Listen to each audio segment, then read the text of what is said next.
What kind of a threat do you think you are to the oil and gas industry? Well, I don't think we're much of a threat. I mean, yet, yet.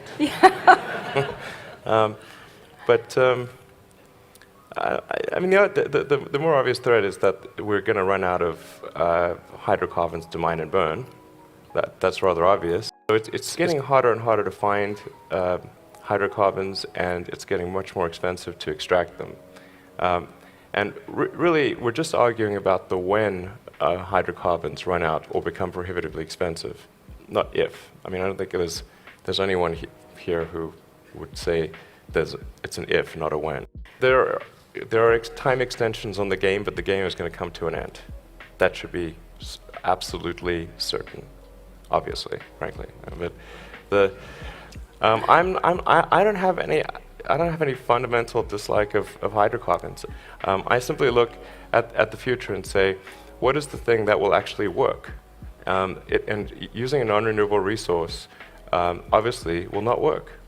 So we must find an alternative. But if there was a button I could press to stop all hydrocarbon usage today, I would not press it. You would not press it? Of course not.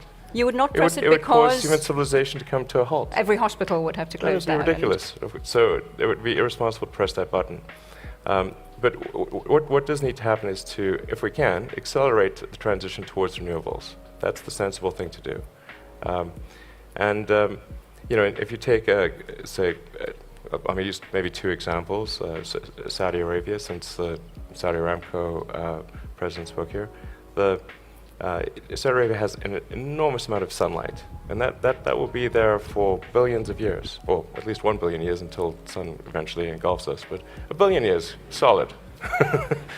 So it seems that investing in the solar resource is the thing that's really going to preserve the long-term future, not so much the oil and gas. I mean, that's a temporary thing. In the future, we'll look back, and by future, I'm not talking about super far in the future, I'm talking about towards the end of the century. We will look back on gasoline-powered cars the same way we look back on coal, as sort of a quaint anachronism that's in a museum.